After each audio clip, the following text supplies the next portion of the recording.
Getting recommendations from your friends for that perfect diet might be a big waste of time.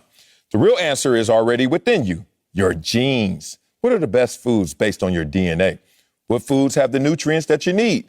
How quickly do you metabolize caffeine and alcohol? Don't guess. Use the code Speak For Yourself for $20 off a GenoPalette DNA kit. Find out how to eat for your genes. Welcome to Speak For Yourself. I'm Jason McIntyre, here with my man LeVar Arrington and Rick Bucher, Marcellus Wiley and Emmanuel Acho. They're out today. We're going to keep it moving, starting in Green Bay. Aaron Rodgers got a lot off his chest Wednesday when he was in front of the media for the first time since returning to Green Bay. The reigning MVP went over a number of issues, but one big takeaway was his desire to be involved in decision-making. Take a listen. I'm not asking for anything that other great quarterbacks across the last few decades have not gotten. You know, the opportunity to just be in conversation. You know, so if you're gonna cut a guy who, based on a meritocracy, was our second best receiver in training camp last year for the majority of camp, maybe run it by me, see what I feel. I might be able to change your mind. But at least to be in a conversation makes you feel like you're important, you're respected.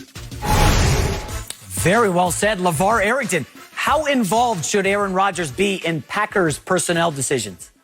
Listen, he needs to be involved. How much? There needs to be as much of a conversation.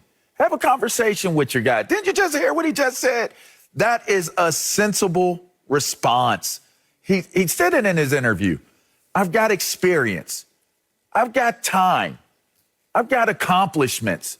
Why not just run it by me? He's older. He's a savvy vet. He's seen a lot. He's experienced a lot. And he's a Green Bay Packer. If that's all this man is asking for, imagine this, guys. You have an employee that has the skill set and the understanding of the game and personnel. And maybe he's not a scout. He doesn't have to be a scout. I hate the argument he's not a scout. I hate the argument, oh, is he sitting there doing all of the film work on these players? Maybe he is, maybe he isn't. But he's there and he understands what he knows. He understands what he needs. Why would you not just give him a place at the table to have a conversation? That's all this man has been asking for the entire time. How much do you give him? Enough for him to want to stay. That's how much. Give him a voice.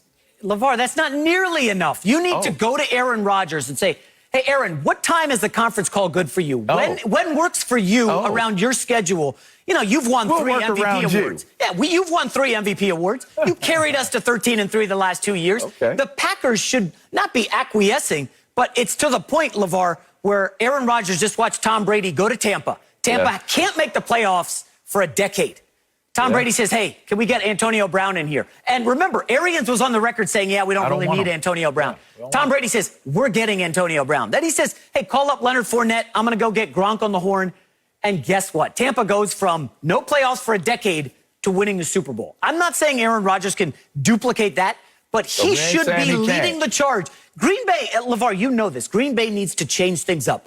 25 years this franchise has been running with Brett Favre and Aaron Rodgers. They have 2 Super Bowl wins. That's it in 25 years. With 2 top 10 all-time quarterbacks, they need to change things up and say, you know what? Maybe we don't have to build through the draft. Maybe, just maybe, we'll listen to Aaron Rodgers and bring in some free agents.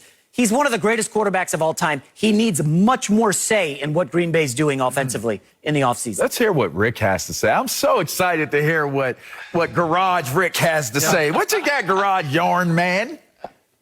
I don't know how excited you're going to continue to be. Is this how the next 2 hours is going to go? Yeah. No. Yes, it is. He should have no input on what they do with personnel decisions. He should not be sitting at the table because it's too late. Why are you inviting him to the table now? You already drafted his replacement. You already did enough things that he has enough grievances that you can't repair this. You already demonstrated after his league MVP award, you weren't interested in extending him. You already had your mindset. You're moving on. So why are you going to take advice from someone who is no longer in your plans? Do you really think at this point, after you gave him and he requested a year off of his contract, that now he wants to come back and make everything better when nobody in the front office is going to change? And just this idea of, let's have him in the conversation. You know what, Aaron, what do you think? Okay, well, we're still going to go do what we're going to do, but thanks for checking in with us and letting us know how you feel.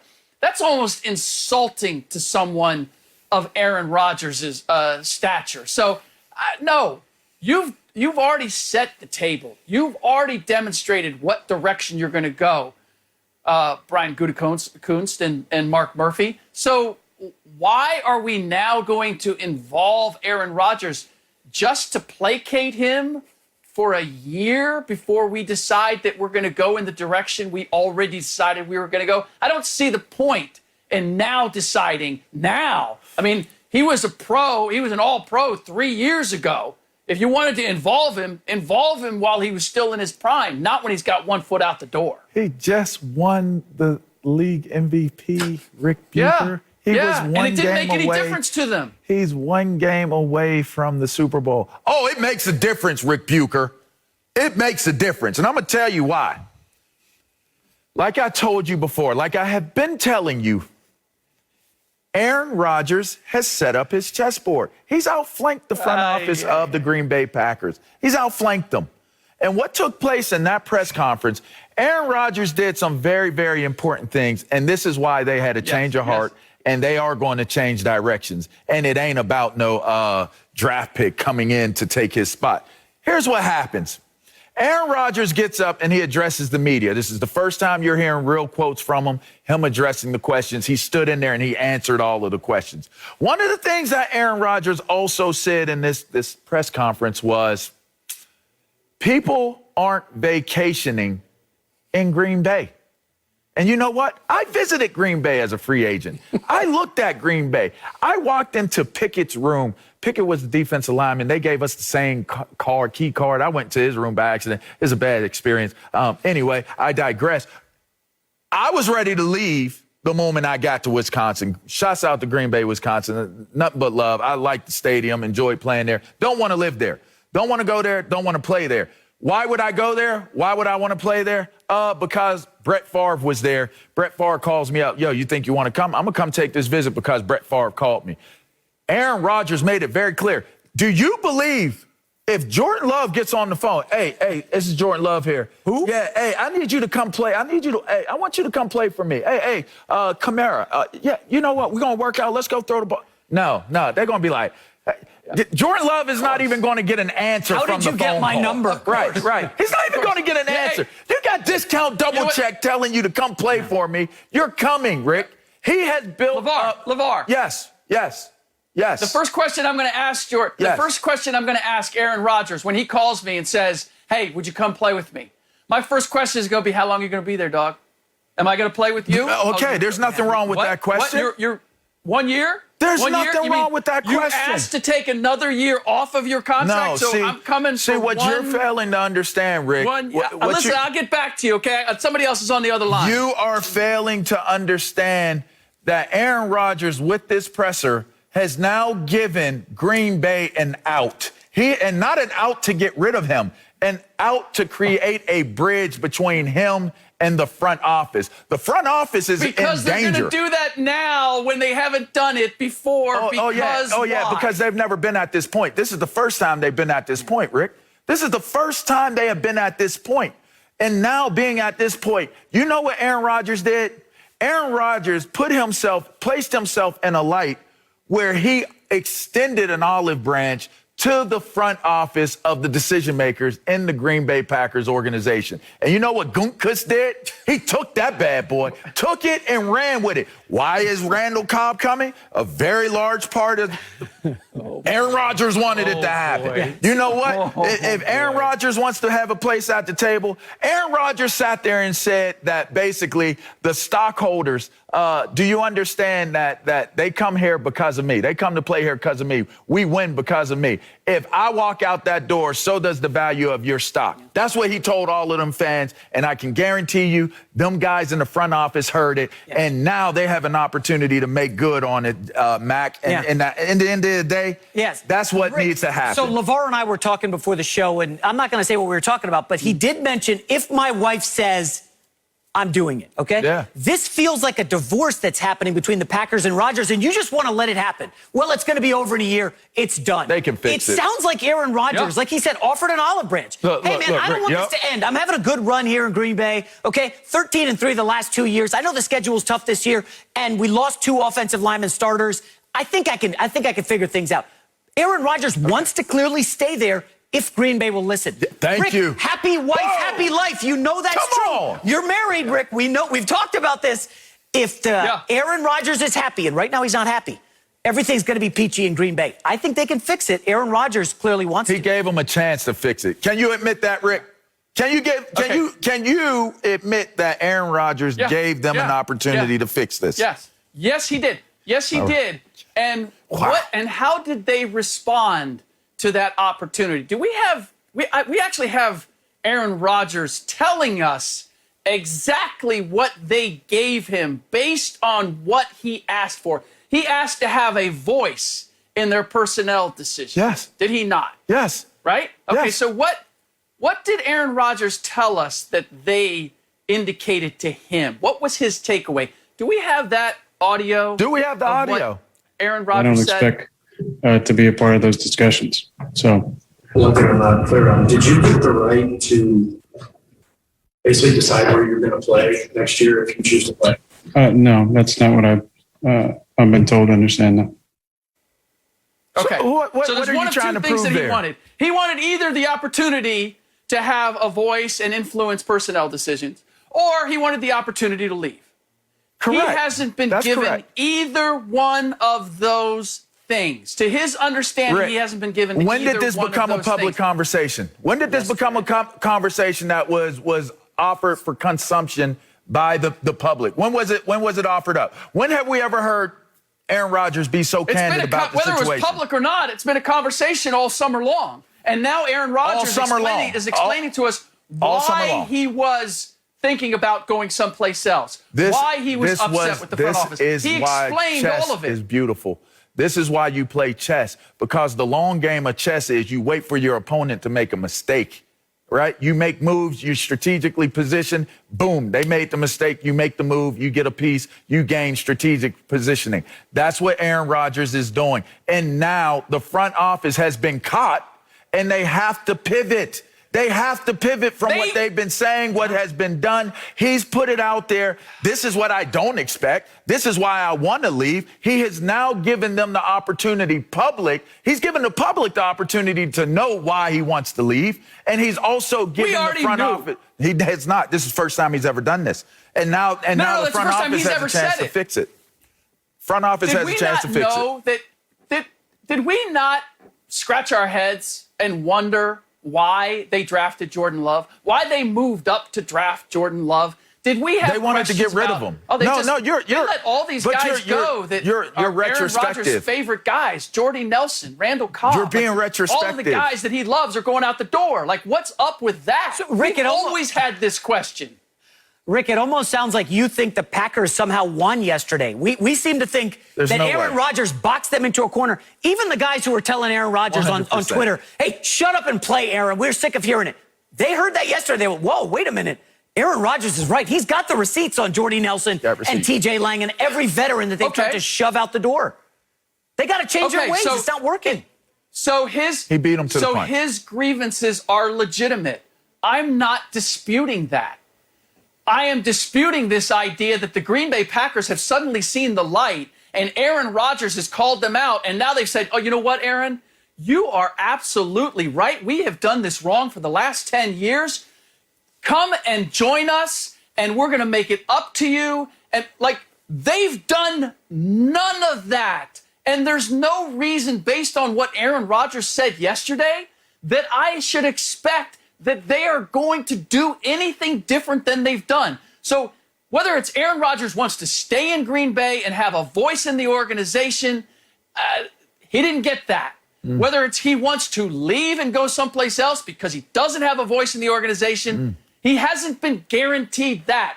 So I don't see anything at this moment that Aaron Rodgers has gained. LeVar, you're saying It's the long game. And at the end of the season, it's going to be different. No, it happened Okay, already. maybe. It's already happened. Maybe. It's already how happened. so? He hasn't got. Randall Cobb. Randall Cobb is a consolation prize. It's like, you know what? We beat you up so bad, and we get like, we'd like you to play for us this year because we know Jordan Love's not ready. So we need you for one more year. So if it's Randall Cobb is the price to get you to play one more season and show up for training camp and have the last dance, which, by the way, the Green Bay Packers didn't put out there. Aaron Rodgers put out that, and Davante Adams co-signed it.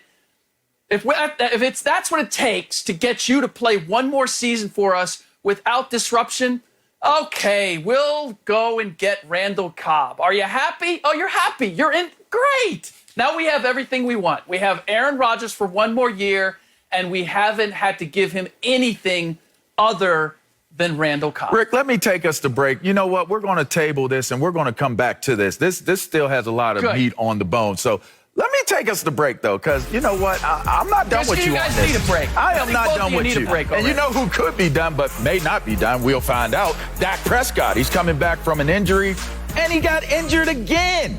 We'll tell you how concerned we are about his shoulder. Next on Speak for Yourself. The Cowboys got a bit of a scare Wednesday at camp. Dak Prescott left practice with soreness in his right arm. An MRI showed it was a muscle strain in his right shoulder. All eyes are on Dak's return after missing most of last season with an ankle injury. He explained what happened, saying, quote, "I felt some soreness when making certain throws today, and I really just decided not to push things too far. Better to be cautious and smart about it. I didn't see this as any kind of a serious setback. We'll treat it on a daily basis, and I'll be fine." So, Mr. McIntyre, how concerning is Dak Prescott's injury? Yeah, I guess I would go with not concerning at all. I mean, seriously, this is a Hard Knocks ploy for the Cowboys. Hey, guys, Hard Knocks is coming up. Get excited. Nobody watched the Rams and Chargers last year. But, man, the Cowboys are here, and Dak's hurt. He's coming off the gruesome injury. We got problems. No, we don't, okay? I'm more concerned about the Dallas Cowboys offensive line. Did you guys see what happened last year? Second most injured offensive line in the league behind the Eagles. They had 9 different starters, 10 different starting lineups on the offensive line. Dak will have no chance if Tyron Smith can't stay healthy. And oh, by the way, remember when Tyron Smith was the best left tackle in the league? Has not played a full season since 2015. If they can't get the offensive line right, Dak is not going to be right. LeVar Arrington, you know a lot about defense in the NFC East, okay? That Washington front seven is nasty, all right? We know the New York Giants front seven was shockingly good last year. The Eagles are rebuilding, but their front seven is good. If the Cowboys can't figure out the offensive line, I don't care about Dak's shoulder. I don't care about his ankle. They'll have no chance in the NFC East. I have zero and absolutely no concern about his shoulder. Not because I'm not a Dallas fan, as people know this, as you can see the colors of where, well, you know. Anyway, the point is that just because he gets a bump or a bruise during the course of a practice does not now mean that Dak Prescott is injury prone. So I just would love to be able to, as someone who has played this game, to shut down maybe what could continue to grow as a unsettling narrative about one Dak Prescott. Yes, I am defending a Dallas Cowboy. I don't think that we need to start acting as though every single thing that Dak has happened to him is the end of the world. He said he had a little soreness in his shoulder. Okay, he didn't want to push it any further than he needs to. He may not play in the Hall of Fame game. Nobody really plays too much in that game anyway. It's a fluff game. You want to get out there. You want to get people feeling good about all of the people that got inducted into the Hall of Fame and not get anybody hurt. So at the least of your worries is that Dak Prescott is in danger of not being able to be healthy coming out of training camp. He's fine. If he wasn't fine, it'd be a much bigger story. There's no need to turn this one into something that it's not. It's a little soreness, and that's all it is, Rick. I have greater concern for you two than I do Dak Prescott at this point because of what you just forwarded. So you're telling me, J-Mac, that Dak Prescott is faking an injury in order to make Hard Knocks more watchable or entertaining? Is that what we're like?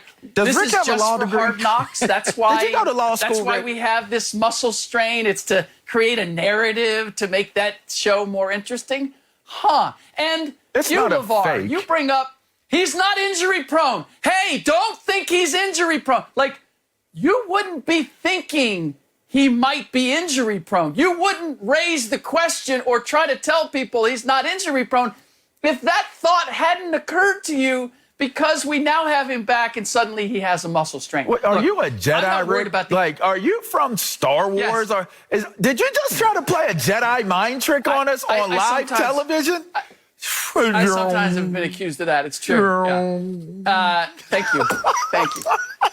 Here's the thing. I'm not worried about the injury itself. Him coming back after missing a year and his shoulder, his throwing arm being sore is understandable. Although it is Dak Prescott and it is his throwing shoulder. So to just say, hey, no problem, we understand, that's a little too light. But the fact of the matter is he has missed a year and he does need every rep that he can get. We talked about this in terms of how much should he play in exhibition games. He needs to get acclimated. He needs to get back to being comfortable playing at game speed. And oh, by the way, that offensive line that you're talking about, J-Mac, that has to be so well aligned and dialed up, they happen to have a rookie center last year in Tyler Biadasz that Dak essentially has not played with. So the more time he can get working with Tyler, the better that collective offensive line is going to be. So my concern is not so much that this injury is an indicator that he's injury prone. Obviously, LeVar has some thoughts that he wants to deny himself about that, but I'm not sharing that concern. It's more that I need him to be on the field as much as possible. And if this means that he's going to miss practices or he's going to miss snaps, then yes, it's a reason for concern. On the field in September when it matters, not July. Rick, are we sure that Dak didn't injure his shoulder? This is not Aaron Rodgers. Aaron Rodgers was the last segment. This is Dak Prescott, who did not play for a year. Are we sure Dak didn't injure his shoulder carrying duffel bags of money when he got $40 million from Jerry Jones? I mean, we don't know how this injury happened because nobody's touching Dak at practice. Come on, man. He's fine. It's July, Rick. If you're worried about injuries in July or alleged injuries, then you're going to have every quarterback in the league to be worried about, okay? Joe Burrow's not getting touched in preseason. I'm not worried about the injury. Dak is going to be fine. I don't care that he didn't play much of last year. That was a gruesome injury. He's a pro. He's been around the block a couple times. Be more concerned about Mike McCarthy, okay? Because we know those Hard Knocks lights get a little bright. We've seen some coaches wilt. I am. Jerry Jones against McCarthy in Hard Knocks. That could get ugly. Worry about the new defensive coordinator. LeVar, you may know a thing about the new defensive coordinator. Cowboys have a lot of problems. Or should I steal the rapper line? Cowboys have 99 problems. Dak Prescott, he ain't one of them. Let me address Rick Kenobi real quick. Hey, listen here. I played in a Hall of Fame game, all right? And in fact, that was the first game we got to see Sean Taylor get unveiled to the world, and it was an experience. The starters played 2 series. 2 series. So the idea, this idea of you concluding that Dak needs the reps. He needs as many reps as he can get. If Dak was 100% healthy, Dak would probably play 1 to 2 series in this game at 100% healthy. Him having a shoulder or coming out of an injury year, you're not going to change that pattern. You're not going to be like, you know what? Dak needs to get as many game reps as he can get. So we're going to keep him out there for 3 to 4 to 3 series. Or, man, let's not say series. How about 2 quarters? You're not going to do that. And I'm going to tell you why, Rick. There's a guy on the other side of that ball that is trying to make the roster, that is not going to make the roster, that is out there, and you're not going to have Dak Prescott out there on that field when that person comes out there to play. You know why? Because he could possibly get necessarily injured by a guy that isn't even going to be in the National Football League by the end of preseason. It doesn't happen that way. It's not a valid point to use to say why you would be concerned about an arm injury that he sustained, a minor arm injury in practice. Rick Kenobi. Okay, so he had his practice shortened yesterday. Yeah. We don't know if he's practicing today.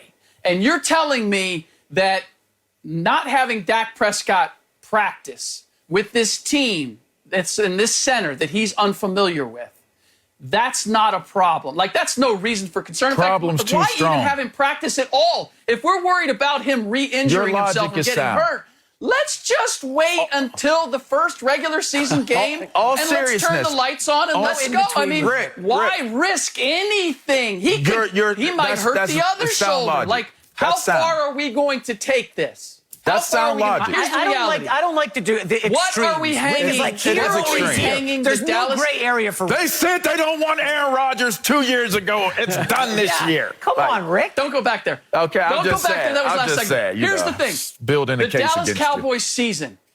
I'm going to find something that we can agree on. The Dallas Cowboys season and their strength, the strength of this team, is their offense. Is that correct? Yes, Is that fair? as we know it right now. That's why we're talking about them potentially. That could winning the change this division. year, though. But yes, for now, Okay, yes. but as of right now, Yeah. where did they invest their money? Oh, They they invested their invest. money Well, in their Dak first Prescott. draft pick was a very impressive defender from Where Penn did State. they invest Shouts out, Stick their City, baby. money? What were those duffel bags that J-Mac was talking about? Who carried those in? Who does those Oh, belong to? yeah, that Those went to the belong Dak quarterback. Prescott. No Probably. doubt about that. That's the guy you paid.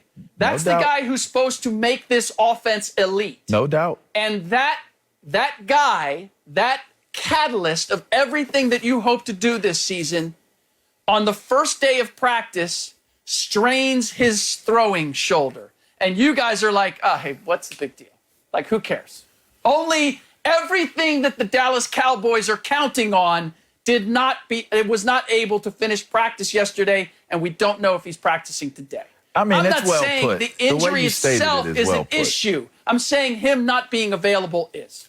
It was well put. 6 weeks of the season, he'll be fine. Coming up next, the Lakers have LeBron and AD, but do they need a third star, Bradley Beal maybe, to compete for a title? We'll answer that next. It looks like roster changes are on the way for the Lakers. A report says they are highly motivated to add another significant player to the roster and win it all in 2021. LA has been linked to Chris Paul, Russell Westbrook, and DeMar DeRozan, just to name a few. So, Rick, do the Lakers need a third star to compete for a title? No, they don't need a third star. Did they not just win a year ago a title without a third star? What they need is their two existing stars to be healthy. And if they're not, then nothing else really matters. And certainly the names that we're hearing as the third star, because it's not like they just get to pick whatever third star. I know the Lakers fans and the Lakers in general have the feeling like we just get to choose who's going to come and play with us and win another ring. But the real world actually doesn't work that way. So they are limited to the options that we've heard. Chris Paul at age 36 and Russ Westbrook soon to be 33 or will be before next season, or DeMar DeRozan soon to be 32. Those are the options here for the oldest team in the league. And not only are we talking about adding yet another older player to this group, but we're talking about moving two of the youngest players in their rotation in Talen Horton-Tucker at 20 and Kyle Kuzma at 25. We're moving them out in order to add another older veteran. I get why you would do it, because those are really the best kind of players for LeBron to play with. But the truth of the matter is that if LeBron and AD are healthy, then to LeVar's point, they were arguably the best team in the league last year. And if those two are not healthy, then they're coming in through the back door in the play-in game, and they're getting knocked out in the first round. That's the reality, whether they add a Chris Paul, a Russell Westbrook, a DeMar DeRozan, even a Buddy Hield. All the ancillary pieces don't matter. So to answer the question, no, they don't need a third star. They need their first two stars to be healthy and available. They do need those first two stars to be healthy and available, but they need a third star just in case one of them isn't, because it's probably a guarantee that one of them won't be healthy for an extended amount of time. I mean, I'm just looking at the factual information here of how many times guys have gone down. Now, LeBron was an Iron Man, but he's not anymore. He has missed games. He has dealt with injuries as of late. But it's that other one. What's the other one? What did Chuck call him? Street Clothes Davis. That's the one you got to worry about. And I'm sorry. We saw the departure of Anthony Davis and the title hopes of this team go with it. So to me, when I look at this Lakers team, they do need a third star, not just a third player, a third star. I was thinking about guys, and I know you're right. You can't just select who you want, but man, like in an ideal world, yes, Dame Lillard makes sense. In an ideal world, you know who makes sense? A Bradley Beal. You need those type of guys. You need to find a star.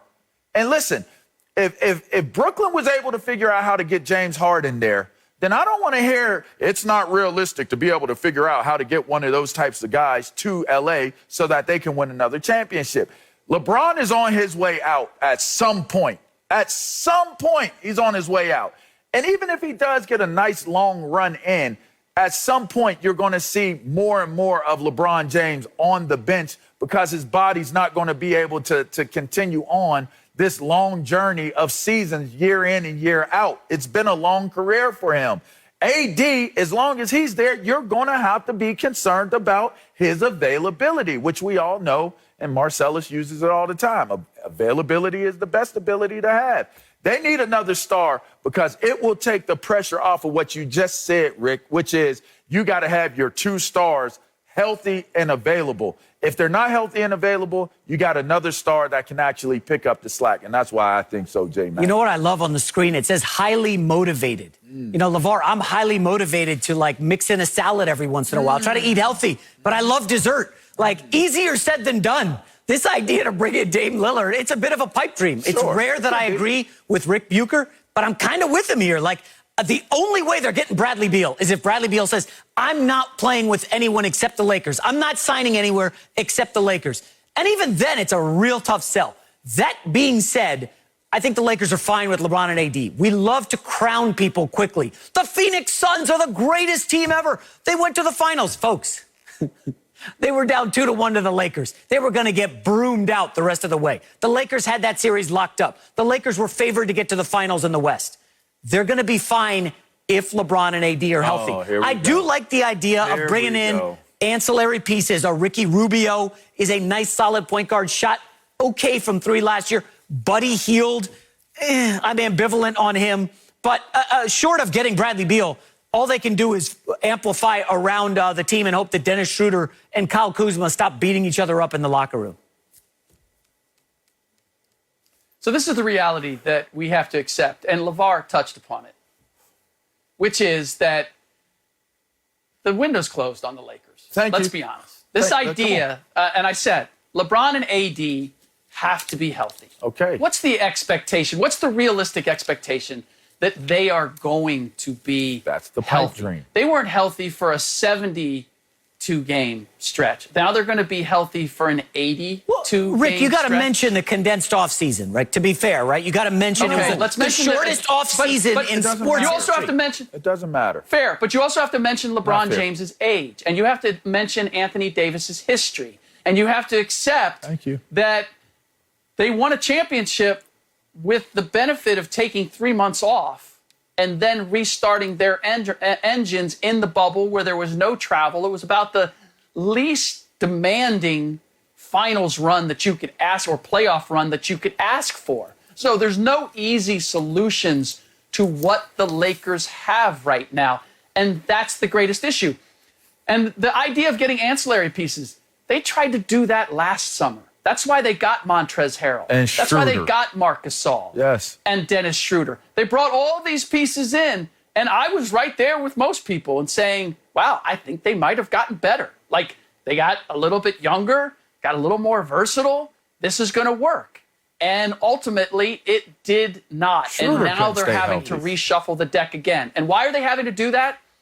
Because of the nucleus that you're working around, which is LeBron James at his age has to have the ball in his hands, but is he good enough anymore to be that dominant player with the ball in his hands? You're looking for another playmaker, another person who can assist him in doing all that he does, but you're still paying him premium freight. You're still paying Anthony Davis premium freight, and yet we're looking for pieces that are going to not just complement them, but take things off their plate. All right, It's Rick, just let me ask you, Rick. it's not an arithmetic that works at this I got to level. ask, Rick, we just saw playoffs. Jamal Murray goes down. Nuggets have no chance. Kyrie Irving gets hurt. Nets have no chance. Let's be realistic. Rick, are you agreeing with me that the healthy Lakers, up 2-1 on the Suns, were getting to the finals, probably winning the championship? Would we agree on that?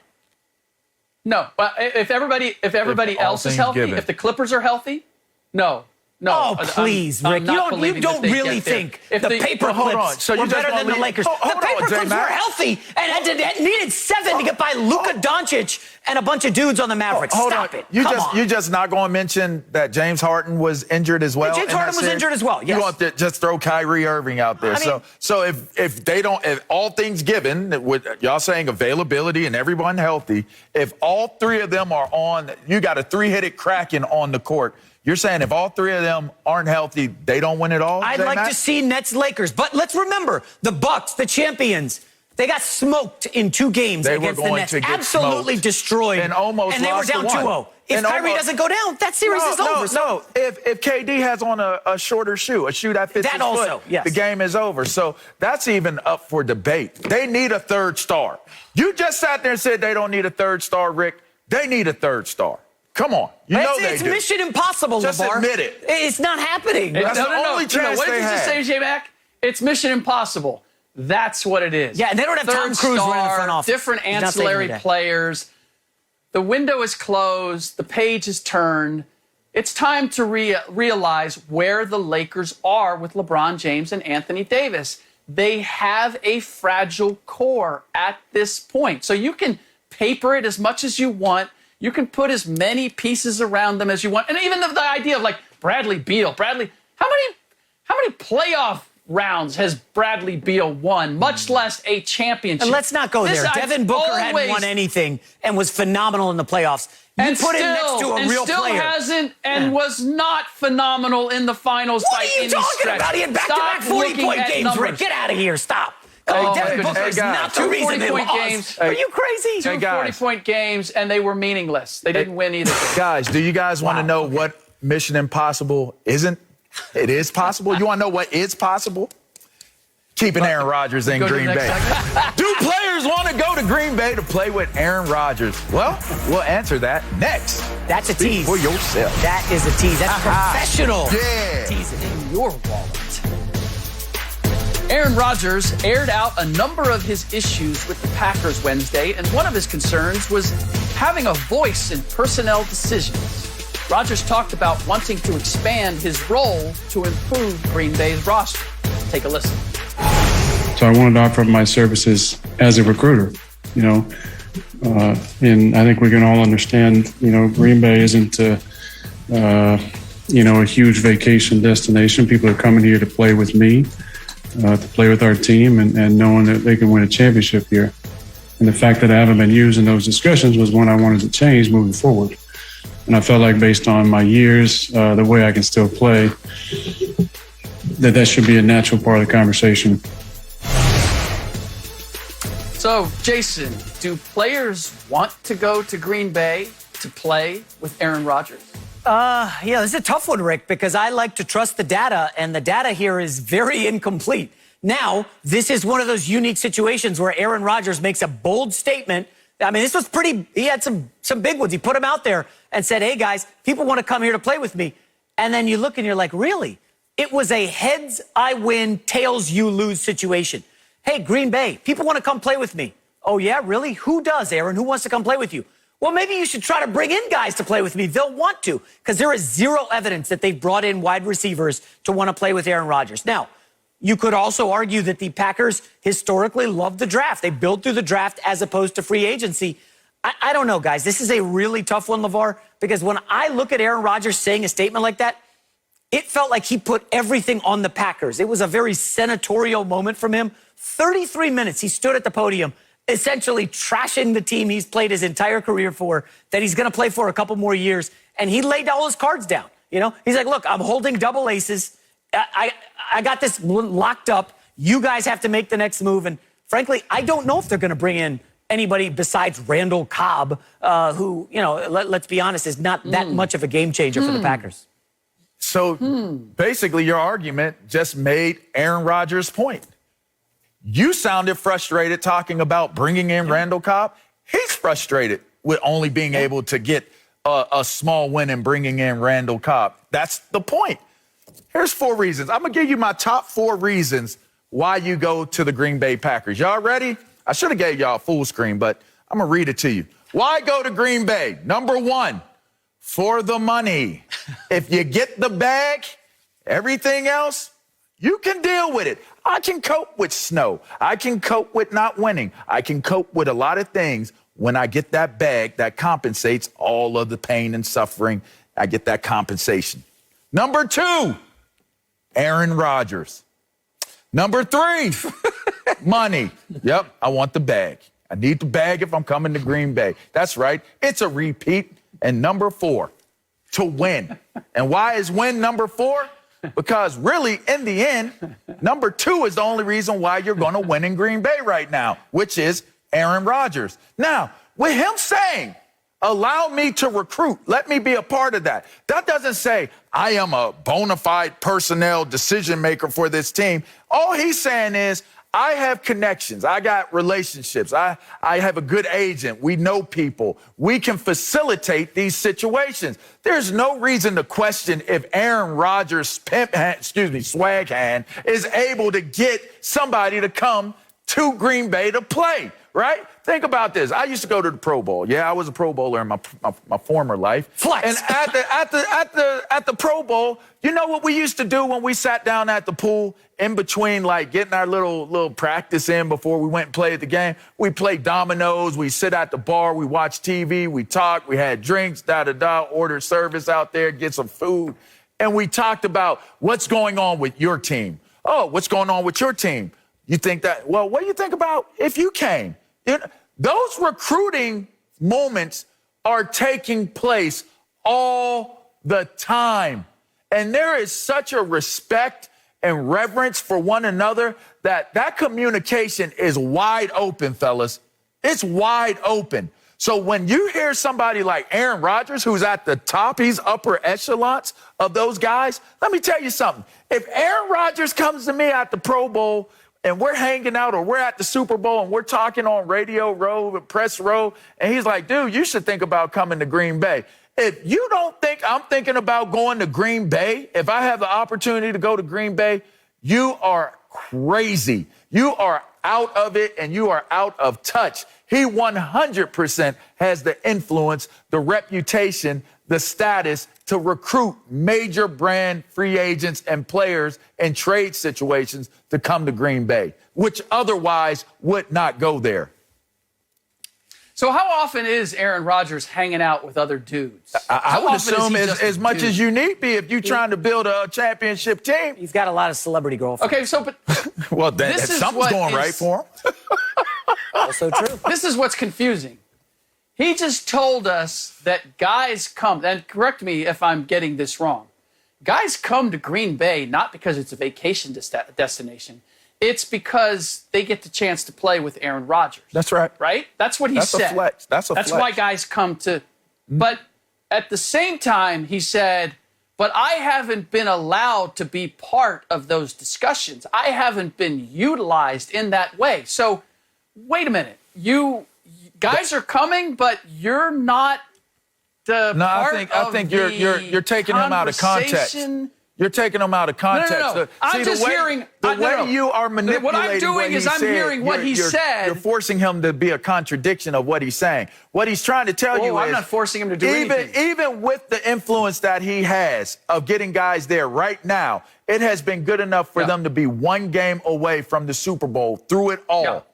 If you allowed for the influence that I had, because guys are going to come here, that's like current talk. Like there's that's no like evidence that's of that, like LeVar. calling a woman bro. Like, I don't know why we do it, but we do it. Like, hey, bro. Like, it's current talk. So when he says guys come here, he's not saying guys have come here. He's saying guys come here, put me in position where guys will come here and play for Green Bay. He's not saying past tense. He's saying put me in position and we'll get to the Super Bowls. I only had one Super Bowl, 2 appearances. Let me get guys in and we'll win them. That's what he's saying. Okay, so the real issue is not that they're not engaging Aaron Rodgers to get guys there. It's that they're not engaging guys to get there. They're not. They historically have not done. They don't, by and large, go after big name free agents. You're right. That's the issue. But what he's saying is, okay, so now we're on the same page. You're right with what you're saying, but what he's saying is that in not engaging him to get those guys that you're trying to engage or not engaging, if you get me involved, we can engage those players or more, or guys you might have not even thought of, and get them to come to Green Bay and play. I agree. But here's the issue. Okay. It's the way the Green Bay Packers operate, not that they're not engaging Aaron Rodgers. They don't go after free agents. He could have just cut to the chase. Because they can't get them. Look. No. Because they can't get them. No, Who's to because say they can't get them? They're not spending any money on them. They can't get them. They can get them. No, they don't want to spend that money. I was one of them. I was one of them free agents. And they offered me more money. They offered me more money than the New York Giants did. And I turned it down and chose the bigger market and went there. And they won the Super Bowl the year after the Giants won it. They won the Super Bowl the year after. So they got Charles Woodson to go. Aaron Rodgers couldn't make the difference. Like, if Aaron Rodgers had said to you, it was Brett Favre. Dog, I know New York's a bigger market and all that. If it was Aaron Rodgers, I probably would have went. LeVar, you can look at the history of the Packers. The last 25 years, they do not go after free agents. I know maybe they went after you because you're special, and Preston Smith and a couple others, but historically, that's the Aaron Rodgers issue. And he has a legit argument. 25 years with Favre and Rodgers back-to-back as quarterbacks, 2 Super Bowls. That's it. That's all they've won in 25 years. And Aaron Rodgers just saying, let me recruit guys. Let me recruit. Let me help you. Let me help. Let's bring in guys. Let's change the way you do business. Because it's clearly not working. And I will help us get over the top. That's right. He's got a point. Let's do it. Let's do it now. I know you guys have never spent the money. I know you've never gone after free agents. But hey, you know what? Let's just change the whole dynamic. That's because he just saw Why Tom don't you guys Brady go after free agents, recruit everybody, and they want us to perfect timing. And these Packers Here's the are truth of the drafting matter. Jordan Tom Brady Love. wasn't recruiting guys to New England. It's the perfect like, you're making timing. such a big deal about what he did with Tampa Bay. They got, that what is are you talking a about? They got very Randy unique Moss. situation. It was Guys, a unique situation. No doubt about it, Rick. But it's still perfect timing. You could argue, and it would be a good argument, that Aaron Rodgers is a better quarterback than Tom Brady. And if you give Aaron Rodgers the autonomy that you gave Tom Brady in Tampa Bay, and oh, by the way, you came up 1 game short and lost to Tom Brady in the championship round. That, I think it's a good argument. I think it's a sensible discussion. And if you gave Aaron Rodgers the Tampa Bay Buccaneers, I guarantee you they would have listened to Aaron Rodgers and they would have brought Randall Cobb or whoever the hell else he wanted in there to go win a championship.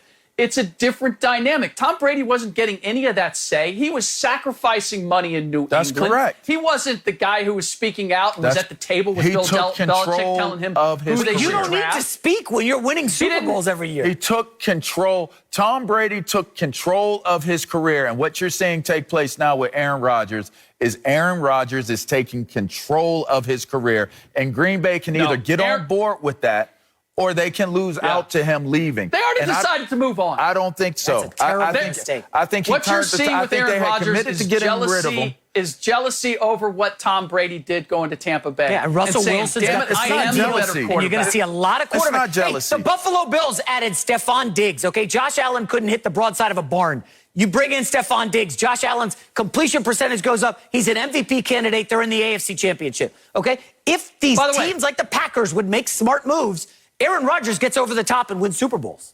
Yeah. Okay, so by the way, the two guys that I can name who went to play with Aaron Rodgers in Green Bay and literally play with him, meaning on the offensive side of the ball, was Jimmy Graham and Mercedes Lewis, right? Those are the two guys who made that decision. They wanted to go play with that quarterback.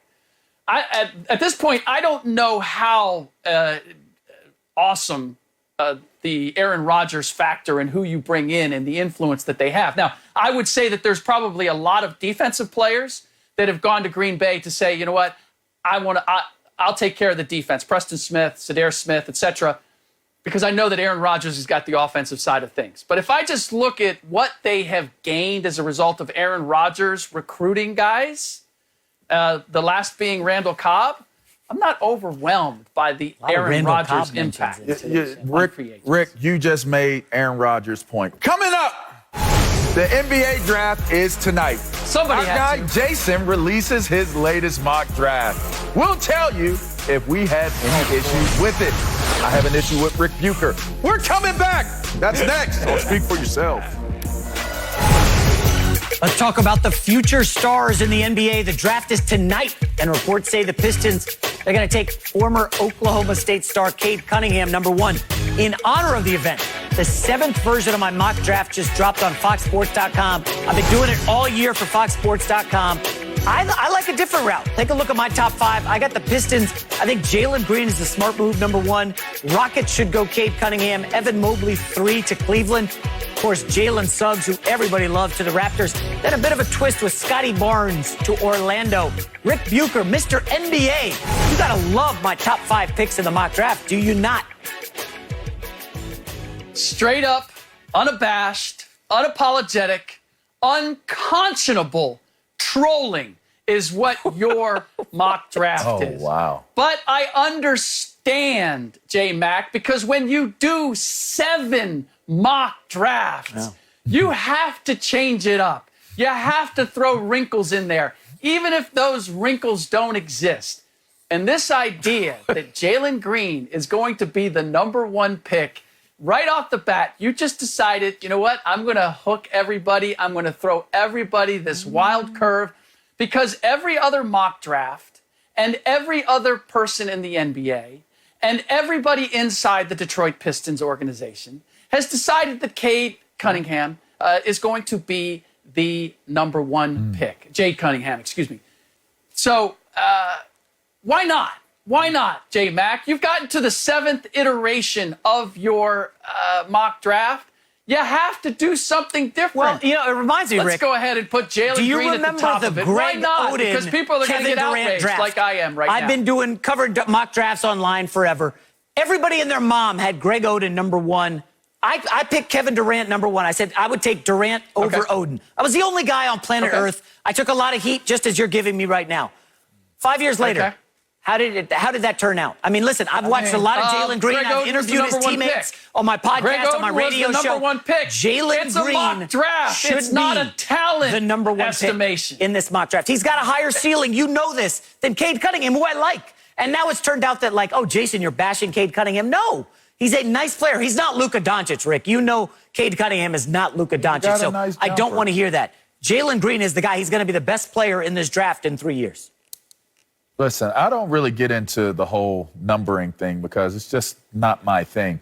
But when I look at this top 5, I like this top 5. Evan Mobley is really, really impressive to me. And listen, with the decline of the big man, like the running backs in the NFL, when you get a guy like Evan Mobley who can get up and down the court, he can handle the ball.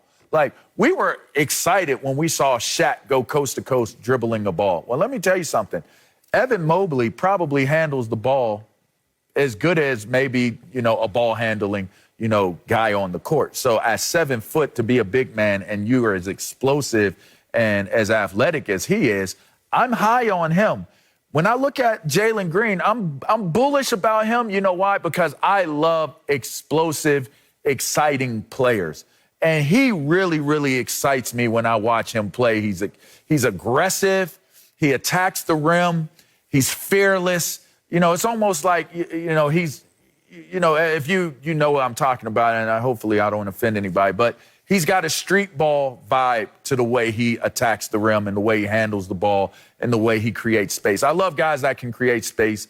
I love guys like Russell Westbrook. We've seen Morant's, him growing in his reputation. So I'm big on him. And listen, Suggs, he played football. I'm big on Suggs. He played football. If you thought, he played football, Suggs, yeah, there is a relation there. He's got family that is second cousin to Terrell Suggs. But he was a multi-sport guy. And anytime I see a multi-sport guy that plays basketball, he's going to have some type of success because of the level of toughness that they're going to bring to the table. And generally speaking, they have to have a different skill set than what natural basketball players have. And, he was that guy that hit that, that game winner, in March Madness. He banked it off the backboard. They said he called it. So I'm with that. I like the 5, but I don't really get into all of the lineups of 1, 2, 3, and 4. I like these 5 right here, though, in the top 5. J-Mac, you have me so screwed up that I'm adding a J and then taking away a J from Cade Cunningham's name. It's okay. The fact that you got Jalen Green in a place that he doesn't belong, and this is, call it something else. It's a mock draft, which means it's how you think the draft is going to go, not how their careers are going to go 5 years from now. Because I would dare say that I might put Jalen Suggs a little bit higher if I was just going on how I think that their overall careers, the chance, if I'm betting on what they're going to be 5, 10 years from now. But if it's about who's going to get picked tonight, there is no way, there is no insilla of you that believes that Jalen Green is going to be picked first by the Detroit Pistons. Just cop to that and we're good. Oh, no, okay? That's Rick, all I need to hear, question. is that this is not about that you think the Detroit Pistons are actually going to take, that there's any possibility No, Rick. that they are going to take. It's official. Woj announced it like 2 hours ago that they are playing it safe and taking Cade Cunningham. Jalen Green is a guy who could possibly get you fired if he doesn't turn into Zach LaVine or Bradley Beal in 3 years, as everybody around the league thinks he can become. Cade Cunningham's going to come in, play it safe, 17-10, probably as a rookie because offensive numbers are inflated, and you're going to keep your job. And I respect that from Weaver. But I think without question, Jalen Green is the guy you want in this draft. And I like what you say about Jalen Suggs.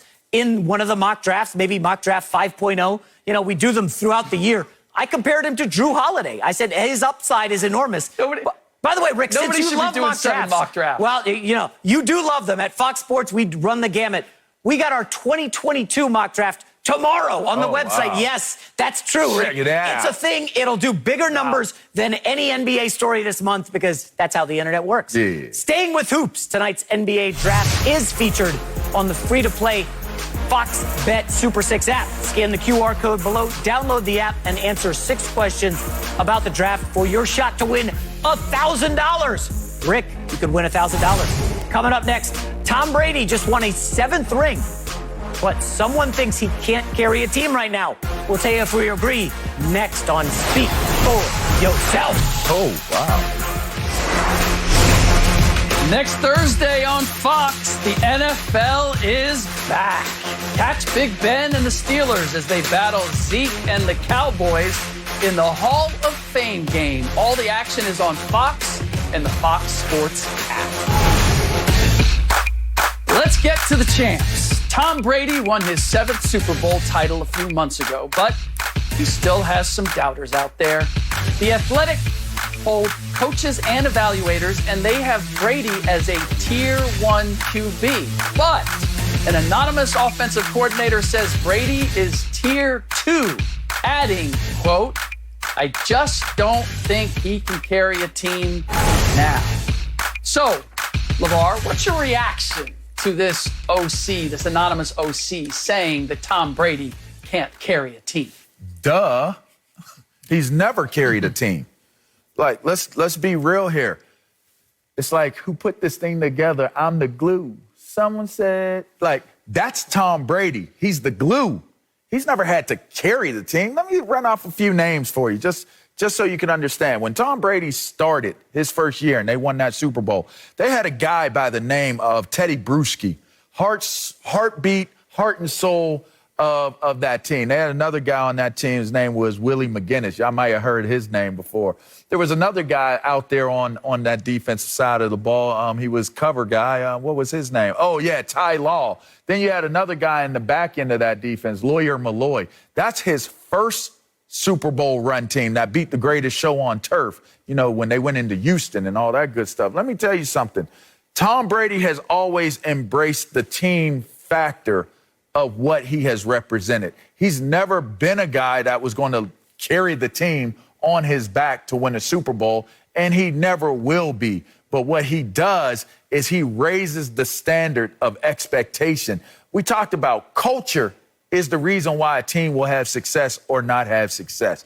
Having that ability to be able to influence and inspire and have guys aspire to be more than what they thought they could ever be. He learned that early on in his career. He learned it from the coach, he learned it from the owner, and he learned it from a host of amazing football players that were on that team. Don't take away the respect factor of what those guys were to the New England Patriot way, because there were guys that were a part of the New England Patriot way before Tom Brady became a part of it. So for a GM to anonymously put it out there that Tom Brady is not at a point in his career where he can carry a team to the Super Bowl, he never was that guy to begin with. So why even put that out there? You make yourself sound kind of foolish. Yeah, Maybe that's why it's anonymous. I'd even take it a step further. I don't think any quarterback can carry a team to the Super Bowl and win. We've seen quarterbacks drag teams deep in the playoffs. Cam Newton had a #1 defense with the Carolina Panthers. But you look at that offense, folks. It was the Cam Newton show. They didn't win the Super Bowl. Dan Marino got a good but not great Dolphins team to the Super Bowl young in his career. They didn't win. Like John Elway took some mediocre to really good Broncos teams to the Super Bowl, could not win until they get Terrell Davis, who becomes the MVP of the Super Bowl. Like, it's just not a real thing. Carry a team. Can he put them over the top? Well, clearly. Jameis Winston, interceptions and all, was a turnover machine in Tampa. They had a great team around him. Out with Jameis, in with Brady, Super Bowl win. Like, Tom Brady can get you over the top, and I think that's what Aaron Rodgers also believes. I can bring in guys, we can put my team over the top. Deshaun Watson dragging some pretty bad Texans teams deep into the playoffs, but no one quarterback can take a team and win the Super Bowl. There's 22 starters, there's special teams, coaching matters significantly. This ain't the NBA, folks. This story hits me a lot like J. Mack putting Jalen Green the #1 pick in his mock draft. It's clickbait. Huh? What's the big deal? The Athletic is making this out like, how dare someone say this about Tom Brady? And you guys have made excellent points about you wouldn't say this about anybody. No, and I not would at all. say especially now when it comes to the Tampa Bay Buccaneers. Yes, he left New England, and yes, he won another Super Bowl ring without Bill Belichick. But was he a Pro Bowler? No, there was only one Pro Bowler on the Tampa Bay Buccaneers, and that was Jason Pierre-Paul. And if I was going to go to other Pro Bowlers, Tom Brady wouldn't be my first pick. Levante David and Devin White and Ronald Jones, Carlton Davis, Shaq Barrett. Like, there are a number of other guys. And that was the thing, is that it was a collection of guys who ultimately got past the league MVP and Aaron Rodgers. It wasn't because Tom Brady outdueled Aaron Rodgers in that game. Ultimately, it was because Tampa Bay had a better collective team. And part of that is because Tom Brady, being that glue guy, was able to bring in and recruit guys like Rob Gronkowski and Antonio Brown to join the party and be part of it. But this whole construction of, like, Tom Brady is being dissed because he just won a Super Bowl ring, and yet there's an OC suggesting that he's not capable of carrying a team.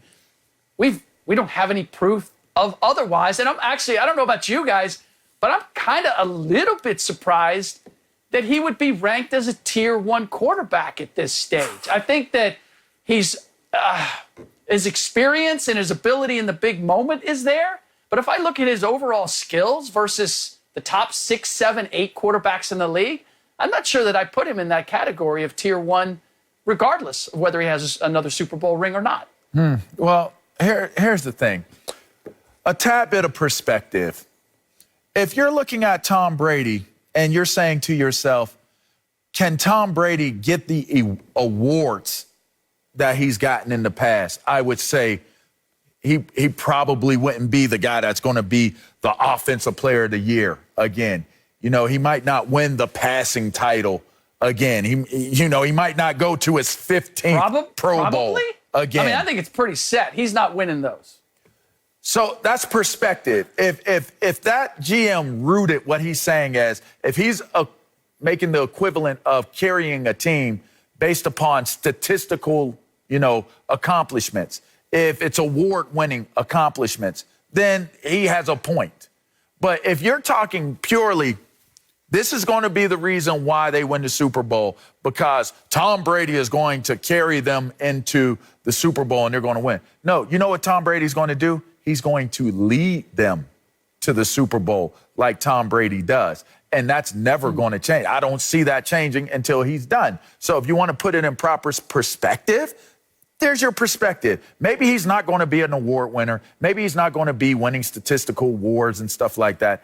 But he will win the war overall and put that ring on his finger. That's Tom Brady. I don't know, Rick. I help with my wife teaching my young kids math. They're doing the homeschool thing because of COVID. And, when they go roundabout ways to get to answers, we're like, no. You just took an ass backwards way of like slapping Tom Brady across the face. Like, Carlton Davis, did you just say he was more important than Brady? Did you just reference Pro Bowls, Rick? Come on, okay? You could dump Carlton Davis off the roster. They're still winning the Super Bowl. If Tom Brady had not picked the Bucs and, say, gone to, the Chargers, would they not have been in the mix in the AFC to get to the Super Bowl? You're darn right they would have. Tom Brady can put any team over the top because he's a great culture guy. He goes in and he sets the culture. That's what Tom Brady did in Tampa. We're winners. We're not the losers that you guys were the last 5 years. The last 10 years, not getting to the playoffs.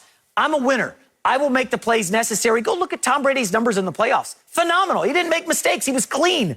Go look at his opponents. They were the ones who made mistakes. Tom Brady's an awesome quarterback. Let's not belittle him by saying, JPP, he made the Pro Bowl. That makes him more valuable than Tom Brady. Let's pump the brakes on that a little bit, Rick. Don't confuse what I'm saying. I just gave you a list of players that are Pro Bowl worthy for the Tampa Bay Buccaneers. I would put Tom Brady on the list. I don't necessarily put him at the top of the list, but he was one of. And I love the point that LeVar made, is that we're just using the wrong verb. Carry, no. Lead, yes. But you have to have a talented enough army to lead to get there. And True. Tom Brady needs a talented enough army at this point. This idea that he would go in and he'd lead the Chargers, what? Are you saying that he'd win? If Tom Brady had gone to the Chargers, they would have won the Super Bowl. Is that what you're saying? I think they would have made a run, no doubt. Rick, we're forgetting in New England. No, not a run, that they would have won the Super Bowl. I don't see why not. That Chargers team was really good. Or Justin Herbert looked like a superstar. I just want to remind you, in New England, Wes Welker was a nobody before Tom Brady turned him into a superstar. Julian Edelman was a seventh-round pick. Danny Amendola. All these guys were elevated by Tom Brady. Okay, Gronk was like, a second or third-round pick? Like, all these guys are elevated because Brady's greatness, okay?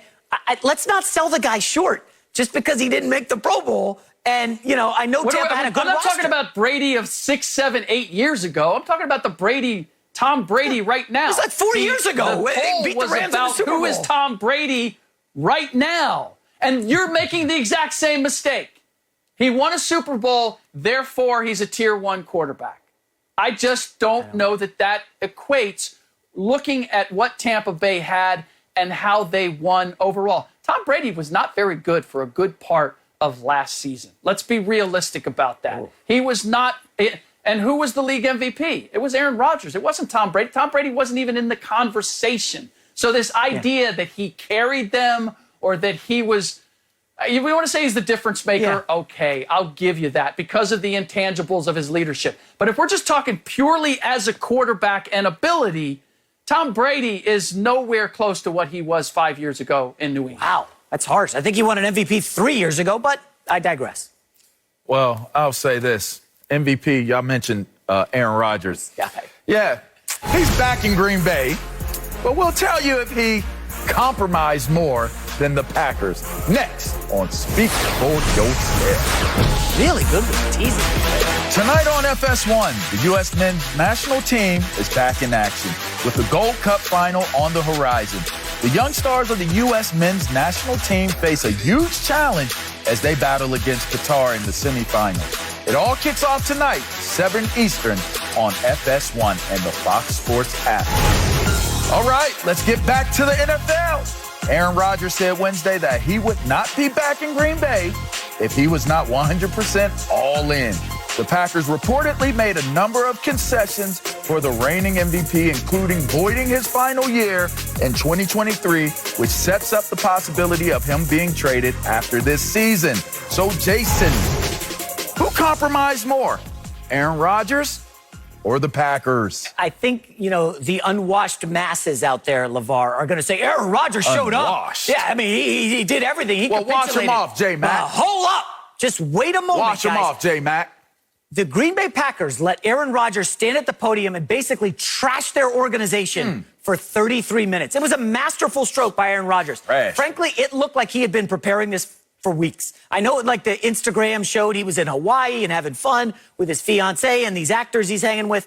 And we know he loves a lot of golf, but he had been prepping for this for a while. Aaron Rodgers clearly knew what the game was, and I think he kind of sort of won the day. I think the Packers obviously voiding the final year, 2023. Now, Rodgers will be 40, so you could say, well, we don't know what he's going to be at 40. Hello, Brady just won a Super Bowl at 43. But also conceding and letting him bring in Randall Cobb. But more than anything, it sets the table for what's next, okay? And the Green Bay Packers know, geez, man, Aaron Rodgers just pulled down our pants and spanked us badly. We got humiliated. We maybe have to change the way we do business. We need a big culture change. I've mentioned culture a lot on the show, folks. The Green Bay culture has been toxic. Other than Aaron Rodgers, it has not looked good. I think Aaron Rodgers won the day. I think the Packers conceded a little bit more. Ultimately, Aaron Rodgers showed up. He told them what the deal is, and now it's on to, hopefully, the Super Bowl for Green Bay. Go ahead, Rick. You This can is have what- this one because this you is know what I what I'm going to don't- say. Go ahead, Go ahead and ring your bell, Rick. You guys should send a note of thanks to our producer, John Heller, that he reintroduced this after I smacked you guys around in the first segment in a very similar way about this subject. He's giving you guys a second chance. I don't know that it's going to do you any good, but you know what? Good on John to allow you to have that. I don't need to really say anything because Aaron Rodgers said it all when he had his comments. And there's two in particular because he was looking for one of two things. He was looking to either have more say in personnel decisions or he was looking to have the freedom to go elsewhere and play. And what did he get out of everything that transpired over the summer? Well, let's hear from Aaron himself about exactly what he got on those two fronts. What do you say, Aaron? I don't expect to be a part of those discussions. So, One thing I'm not clear on, did you get the right to basically decide where you're going to play next year if you choose to play? no, that's not what I've been told to understand that. He hasn't been told that he's going to have the wherewithal to go where he wants next season, and hasn't been told that he's going to have a say in personnel discussions. So the fact that he came out and he eviscerated them for 33 minutes, yeah, sure, he had the opportunity to do that. What they're going to tell him that he can't hold a press conference, he can't talk to the media. They got what they wanted. They wanted him there to play this season. And they had to give what? They had to give him Randall Cobb in order to do that. And they had to take a year off of his contract, which they were already planning on moving on without him anyway. So thank you, Aaron. We'll take a year off your contract if you like, because that only expedites what we were planning to do anyway. So this idea that somehow Aaron Rodgers had a great press conference, which he did. It was a face-saving press conference because everybody was wondering, like, what's up, Aaron? Like, what? Why did you have all these issues? And he told us, these are why I have all these issues.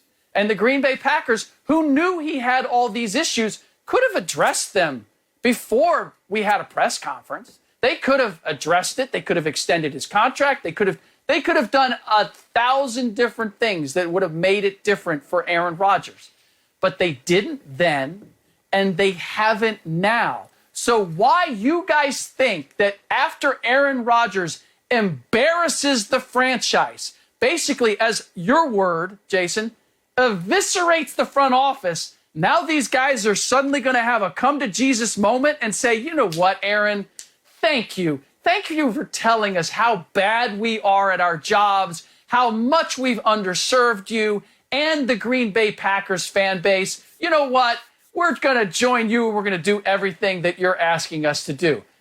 I have never known any administrator, any executive, anybody who's in charge who gets publicly embarrassed and then turns around and says, yeah, you know what? On second thought, I'm going to follow everything you said. If anything, this hardens the line and makes the Packers front office even more determined to continue to do what they've done up until now, which is utilize Aaron Rodgers' services on the field and ignore him anyplace else. Are you finished or are you done yet? Are you done yet or are you finished? Did you want to keep going?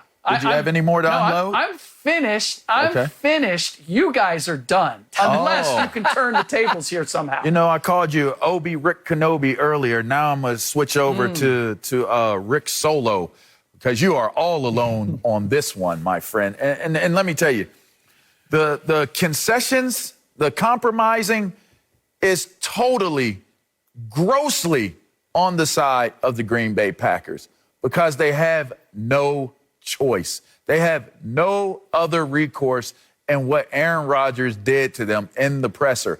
I love how you conveniently put together a series of clips that made it look like the lowly Aaron Rodgers is not a part of this and doesn't expect this and doesn't anticipate that. But why didn't you play this? Why didn't you play these sound bites? Tua, in specific, I believe, will have a better year. I think that he has more awareness of it. He's alluded to it as much in conversations that he's had. That's the wrong one. And you should be happy that that was the wrong one, Rick. It was him talking about coming to Green Bay because of him. If you come to Green Bay, if you sit there and you say in a press conference that you have not utilized me properly to bring in the talent to lead you to a Super Bowl title, and yet I've gotten us there and we're one game away twice. We've won one. We've gone to two during my time here. You have no choice with the way that Aaron Rodgers presented the discussion points in his media presser. So now the reason why Green Bay has to respond and Gutekunst has to come out and say things the way that he said it, he belongs at the table. Well, if he said, I didn't expect to have a voice or expect to be a part of it, well, the GM just came out today and said that he has a place at the table. He's earned the right to have a place at the table to have these conversations. He's not saying that to be tongue-in-cheek. He's saying it because he has no other recourse. You know what? Let's try it again. Let's try it again. I offer my services as a recruiter, you know, and I think we can all understand, you know, Green Bay isn't, you know, a huge vacation destination. People are coming here to play with me, to play with our team and knowing that they can win a championship here. And the fact that I haven't been used in those discussions was one I wanted to change moving forward. And I felt like based on my years, the way I can still play, that should be a natural part of the conversation. That does not sound like a wounded man that has made compromises in what it is that he's doing, Rick Bucher. In fact, it sounds like a man who was very calculated and delivered a message that not only exploited or exposed the front office of the Green Bay Packers, but actually challenged them. I challenge you. Show me a quote that goes against what Aaron Rodgers said. Show me a quote that discredits, that proves otherwise, that what he said is not only like great perspective, but it's factual. That's the situation that they're in. That is the situation that Green Bay is in, and that is why Green Bay has been forced to make more compromises and concessions than what Aaron Rodgers has had to do. The two concessions that they made is that they traded for Randall Cobb, and they took a year off of Aaron Rodgers' And contract. acknowledged. Don't forget to acknowledge neither one was that something. Aaron Rodgers was why. What I saw in Aaron Rodgers in that clip that you just showed us was a resigned Aaron Rodgers who was telling us the way things have been. No, he didn't tell us that things are going to change. No. Hold on, let me have this. Tell me how things are going to be different. No, that's not true. He said, this is what I told them. This is what I could have been doing for you. At no point did he say, and you know what? They heard me, and they said things are going to be different now moving forward. He never said that. He said, in fact, and that's why I played the clips that I played. Let me address that. I don't know that message got across. I've got no indication that my message got across. Decimus Maximus Meridius, he controlled the army, and then he eventually controlled the mob. Aaron Rodgers controls the army, and he controls the mob. The speech that you heard, the speech that you heard him give those warriors before they fought the barbarians is going to be a far different one than the ones he delivers to the senators. Yes, this is Gladiator, not Braveheart. Now, here's the point. You're in the wrong movie. You're in the entirely wrong movie. No. Aaron Rodgers is speaking. You don't want to be in Braveheart. You're saying resigned. Aaron Rodgers was not speaking to the people that are going to write the stories and generate the history with a voice like, okay, today, this is what we're going to do, and this is what Aaron Rodgers is going to do, and this is what we're going to do. You're not going to speak to the writers that way. That is not going to impact them the right way. You have to know when and where to speak the way you're going to speak. I'm not going to speak to my warriors the same way I'm going to speak to the writers. And that's the voice you heard, J-Mac. It just feels like what Rick is missing here is compound interest. Aaron Rodgers knows in that speech, he laid out how the Packers have done all the veterans dirty in Green Bay. They use them up and then discard them like a tissue and toilet paper. Just toss them out. That is going to resonate around the league, Rick. As LeVar said, hey, they were recruiting me in there. I just wonder how many potential free agents are going to hear what Aaron Rodgers said and say, damn, do I really want to go there? They're going to treat me like crap. Coming up next, Carson Wentz says he feels like it's the first day of school. Hope he got a new backpack. We'll tell you what expectations are for Carson and Indy next on Speak for Yourself. Carson Wentz is set to start year one in Indy after 5 seasons in Philly. Wentz had a rocky ending to close out his days as an Eagle, but it sounds like he is very excited for a clean slate with the Colts. Let's take a listen. I was telling Coach Brady, coming out here before, I said I'm a little amped up. I got to kind of tone it down. Feels like the first day of school again. Coming out here, beautiful setting for training camp. You got farmland all around you. My type of place, So it was a lot of fun out there today. All right, J-Mac. So what are your expectations for Carson Wentz in Indianapolis? Yeah, I got to say, at the minimum, he's got to get to the playoffs. I love the movie Dazed and Confused. One of the football coaches says, you are in the serious need of an attitude adjustment, young man. And that's what I would say to Carson Wentz. You said his exit in Philly was ugly. Bro, he was called selfish by all the players. The coaches didn't talk to him. The guy was a turnover machine. He could not handle adversity. And this what started pretty well for him in in Philly, where he was an MVP candidate. The Eagles were awesome. I have some skepticism about Wentz dominating. The key here is the left tackle situation, okay? In Philly, Carson Wentz was sacked on a league-high 10.3% of his dropbacks. He just lost his left tackle in Indy. We know he hears footsteps. He's an interception machine. He fumbles a ton. I'm just not that optimistic about the Colts with Carson Wentz. He's going to need Luck and not Andrew Luck because he's not coming back. But the defense is going to have to carry them. I like the players around him. I just don't love Wentz. So I'm going to say playoffs or his career's in jeopardy.